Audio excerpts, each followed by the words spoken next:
नमस्कार, स्वागत छ दर्शकवृन्द यहाँलाई कार्यक्रम 6 प्रश्नमा म रोहन श्रेष्ठ। 6 प्रश्नको आजको यस श्रृङ्खलामा हामी मियामोटो इन्टरनेसनलको विषयमा, मियामोटो नेपालको विषयमा चर्चा गर्न जाँदैछौँ। मियामोटो इन्टरनेसनल, मियामोटो नेपालै किन त हामीले भाषा अङ्ग्रेजी प्रयोग गर्नेछौँ आजको अन्तर्वार्ताको लागि।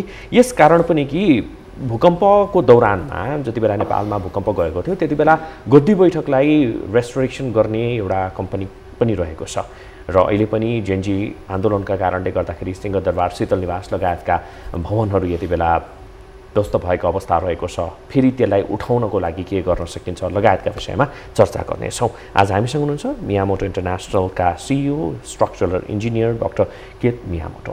Dr. Miyamoto, welcome to Nepal. Welcome to our studio. Thank you. Miyamoto, first of all, I just want to know about your career, your life from Japan to America. Sure. In general. Most definitely. So I was born and grew up in Japan, Tokyo, Japan, and I went to high school there. And after high school, I decided to play American football. I ski for Dallas Cowboys. So I told my mom, Dad, I got to go to the U.S. So I left Japan and went to Japan. I mean, to U.S. Yes. And I played college, for a couple of years, and I blew my knee. So my my plan B was being a structural engineer. Okay. Plan B. Plan B, was a structural engineer. So that's it. And I went to school, graduate college there, and I went back to Japan again to finish my PhD. From Japan? Yeah, from Japan, from Tokyo Institute of Technology. And this is actually a company, it was a small company called Marsheff and Associates. It's a 1997. I joined this company, and it was a small company with 5 people in there, just doing engineering for like schools and small commercial properties in California. But we actually changed the name to Miyamoto International because we have a vision. We have a vision to make the world a better, safer place. And we also become very creative engineers, use the high technologies, something we used here also. Right.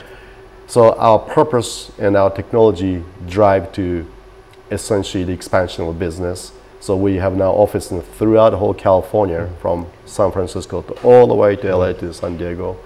And also we have offices in about 30 different locations globally. Right, in Nepal as well, Nepal, yeah, for sure. Yeah. What actually motivated you to, start this Miyamoto International? Is there any incident or something? Sure. I think what really changed what we're about is back in 2008, there was an earthquake in China, called Sichuan earthquake. And that was a big earthquake, magnitude 8.9. It's a big earthquake. And it killed the, tens of thousands of people, if it's not hundreds of thousands of people.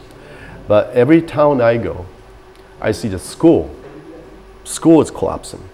And each school is big schools, 2, 3, 4, 5, 6, sometimes 8-story buildings, and pancakes. And earthquake was right at 2:30 p.m. the Monday afternoon, so school was a full session. So I know some school, 2,000 students, 3,000 students, they all died. Very survival rate is very small. Okay, so when we sort of think, and the way they built was not quite right. Today China built differently, by the way, but this is 2008. But in 2008 also it was not in China. That's right. It was not quite right. So we thought, this is not correct. We can do something about it. So we do a lot of good work in Japan or California, but why don't we just share our experiences, globally, both success and failures, by the way, with the world. So that's how we set up to just have a global expansion there. So that really changed the, what we are today, actually. What about Nepal? Nepal, same thing. 2015 earthquake happened, and we lost about 10,000 people, and we lost several 100,000 houses here. And fortunately, Kathmandu was okay, but just countryside just decimated. So I got here probably 2 days after the earthquake. And the first thing we did is we opened the trail system. We opened the Everest Base Camp. How many days you said it was? Usually I come to earthquake about 2 days after. 2 days after, yeah. Okay. And so we are engaged by the Ministry of Tourism and also the World Bank to essentially open up the hiking trails, because that's very important. Having a trail system open is a very economically is critical here. So that's something that we focus on that and make sure that it's any kind of landslides, identify the landslides area, how to make it safer, make sure that all the tea houses is good, safe. That's what we did. How to make the world safer for the people? That is the major motto of That's Miyamoto right. International. How to do that? I think it has to be, first of all, economical. I think just only engine technology, but also need to understand the economy part of it. We can do anything, right? But it has to be affordable. I think it's very important. Affordable in a sense? Construction. Construction has to be like, sure, if anyone can spend so much money to make things better, right? But however, it's not going to work out. It has to be like affordable. Has to be, if this business, has to be return of investment has to be there. If the public buildings has to be able to meet within the budget. So yes, you got to make it safer and better, but also same time the economically makes sense. I think that's very important, and also culture aspect of it. For example, the earthquake in 2015, we lost a lot of cultural heritage in Nepal, right? Yes, right, huge amount. And I think you need to really respect that and need to build back that what history it says so. That's very important. Historical sites, isn't That's it? right. Why culture is that important? I think that's because it's about us, right? About our ancestors, about our current, just how we think about this country here, And I think that's we got to make a respect to that. So I know this fire loss that we lost a lot of our heritage buildings, yes. And we need to restore back. I think it's very important. Back in 2015, earthquake, which destroyed the Gadi Batak. Yes, Gadi Batak. That's right, in Durbar Square, Kathmandu here. And people thought it's not possible to restore. Yes. So it was left there for almost 2 years after. And you see weed growing, rain damage, started causing, it's actually become really bad. So when we went there, we thought we can definitely restore this. So we first met UNESCO because of UNESCO sites. Right. Then we met the culture of a Ministry of Cultural Heritage, and we need to fundraising. So we actually went to U.S. Embassy, and there's U.S. Embassy had a funding called the Cultural Preservation by the U.S. Ambassador funding. Right. So they actually that money, and also we developed the Miyamoto Relief. That's our non-profit here in Nepal, NGO, and we also raised the money, and we almost raised total probably close to $800,000. $800,000 for Gadi Batak. That's right. Right. And so we spent the money to restore that thing. Interesting part of it, Gadi Batak is made of brick, mud, wood. Yeah. The local materials, isn't it? So that's right. Right. That's right. And you have to restore using the same material. That's because that's a UNESCO site, right? Right. But you have to make it safer. You have to make it safe. You have to make it safe for next earthquake. What kind of technology did you use in Gadi Batak? Gadi Batak? We have a basically expert from so we have a global company, right? Italians, our Italian office, they know heritage buildings. Well, their heritage like 2,000 years old buildings, right? Definitely. Yeah, and whole country is like that, essentially. And there's a big earthquake country, too. So we actually had Dr. David Sonda flew in from Italy, and he basically gave their technologies. Like, for example, when you need the mud mortar, just use a little bit tiny amount of a cement mixture to it. Not much, just a little tiny bit, And just a little technique like that. That makes a huge impact. Impact, right. That's right. Little things, How difficult is it to, restore such kind of historical places, sites? I think that the most important thing is that you got to learn from history, because many of the historical buildings, heritage buildings, perform very well, because it's built by the history, right? So especially like an earthquake, and you have to build right, otherwise it's going to collapse. So if you follow exactly what ancients did, you can actually build a safe building with a little tiny changes here and there, but not much, I think that's a very, very important aspect of that. Is it possible to make in the same format, in the same structure? Yeah, most definitely. For example, we lost, some of the major historical buildings by this demonstration. right? Past a couple of weeks, and it's burned. Many are burned. Right, Singhadarbar, Siddharnivas, in recent Gen movement, right? What is your say? What is your comment on it? Since Singhadarbar and Siddharnivas were burned. Well, I'm an engineer, right? So I'm going to talk about engineering. Sure, and, definitely, not in terms of political. Right. It's definitely the. Many people ask me, is that repairable? Can you restore this thing? Can we do it? Answer is yes, of course. There's just no doubt about it. And not that bad in a sense. It's actually, I mean, many more wood elements being burned, you know, so it's pretty bad condition. But can we restore it economically? Answer is yes. Not only the historical building, but some of the high-rise buildings too. Right. You know, the business complexes. That's right. You know, and hotels and storage buildings. But reconstruction of hotels, the business complexes, and the restoration of those historical sites, it's quite different thing, isn't it? It's different because made of different materials, but concept the same. Essentially, that you need to identify which part will be fire damaged, can I use it? For example, if you see the historical buildings, potentially you have a brick, and brick usually perform really well and under the intense fire because that's how brick is made, right?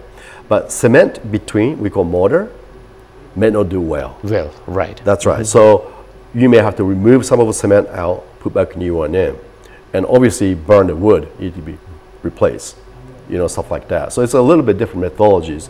If you go high-rise buildings, you see the concrete be burned. What does that mean? Many people say, well, we need to take this down. Well, it's not really. Actually, the first step is identify which concrete being damaged. Many cases you can just visually see it. Some discoloration of the red and pink and blue. No need to demolish. No. So far, all the buildings we investigate, none of it need to be demolished at all. And just need to be testing. So do visual inspection, and also there is a non-destructive testing to see the concrete strength, rebar strength. We just need to test it out. That's important. And identify what being damaged. Of course, that need to be replaced. But all those buildings being burned, especially the high-rise buildings, I have not seen like everything's burned. Usually about 30–40% of an area, that need to be restored. But many parts can preserve it as is. Many parts can be preserved as it is means. That's right. Right. Yes. And what kind of steps, what kind of strategies that the Nepal government should follow for the restoration of those historical as well as the commercial buildings? Is there any model that you can suggest? Yeah, most definitely. So, I live in LA now, and we lost 12,000 buildings in California fire, California this January. And steps is like this. First step is debris need to be cleaned up and removed. That's important. Second step, any kind of hazardous, any kind of hazard materials, like batteries and plastic burn, that need to be removed. Thirdly, testing.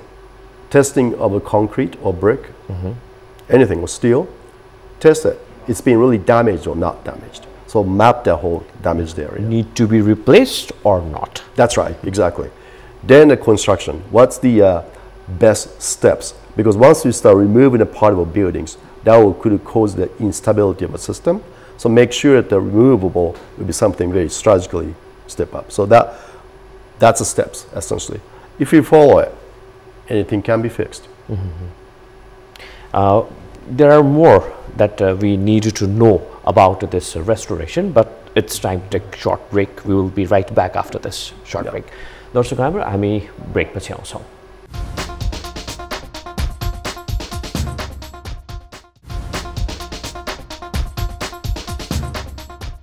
दर्शकहरू पुनः स्वागत छ. आज हामीसँग हुनुहुन्छ doctor kit Miyamoto. Dr. Miyamoto, once again, welcome to News 24 Television. Thank you. What kind of steps or how can we restore, what kind of scientific technology can we use for the restoration of those historical important buildings? Since historical buildings are not only just the buildings, it is the monument, it has the story. I think that's a really most important part of it, the preservation, the preserve as much as possible. Even a brick, even a rock, something you don't even see it, you got to preserve that because that's a history, Right. So first step is to analyze what happened to this brick. You can do testing. You can do testing to see that if any loss any strength or not.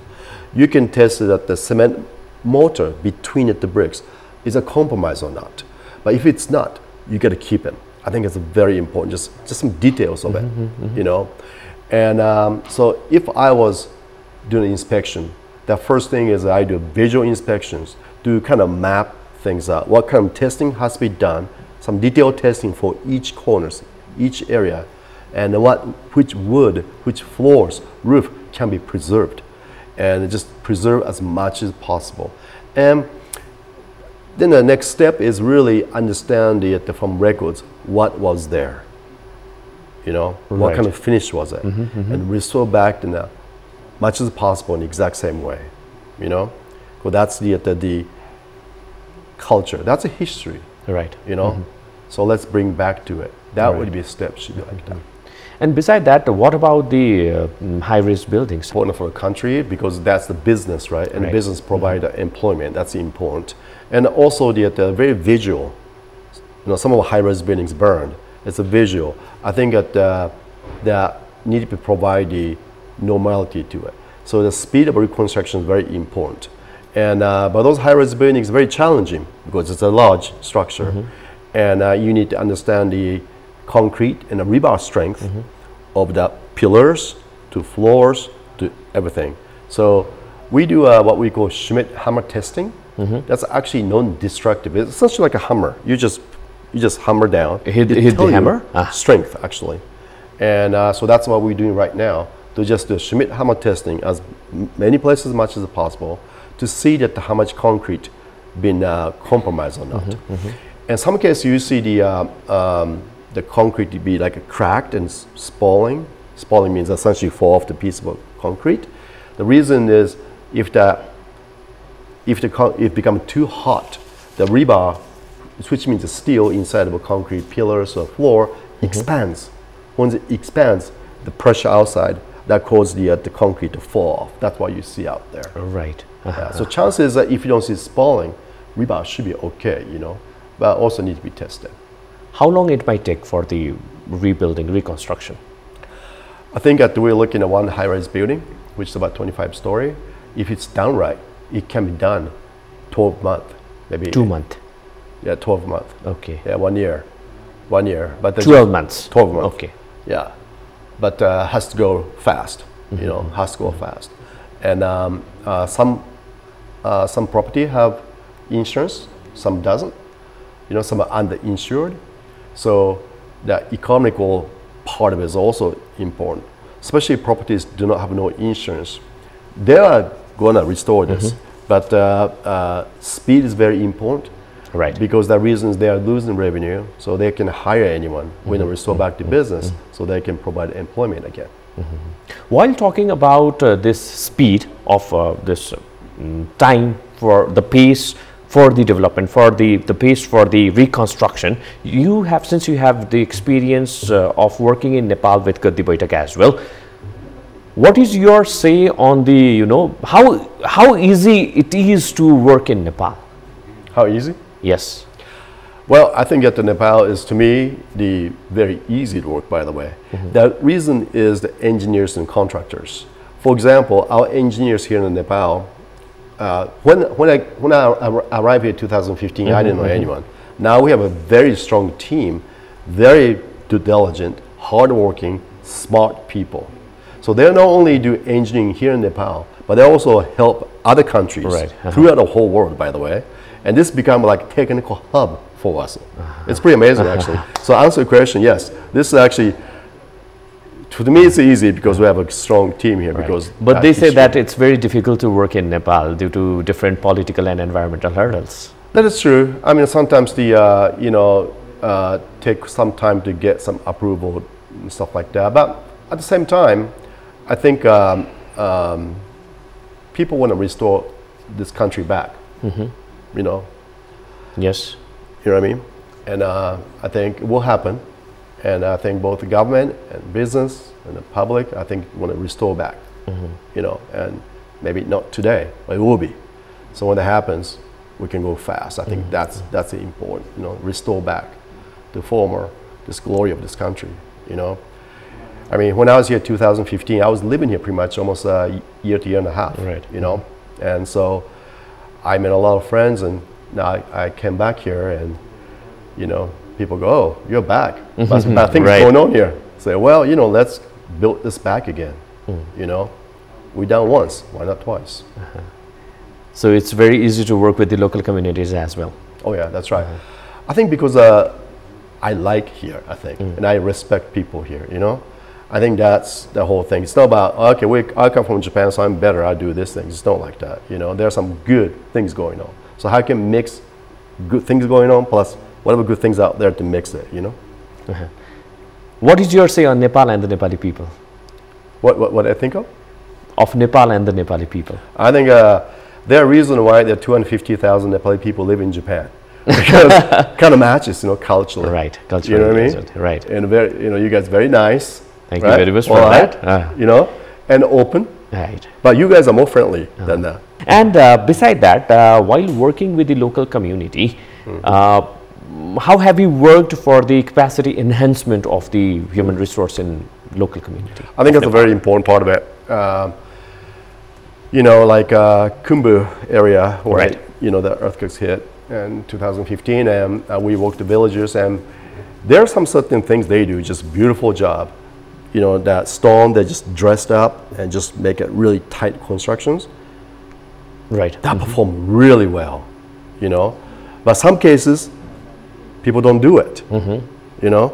So back to like what was done right, and they actually the earthquake performance is very good.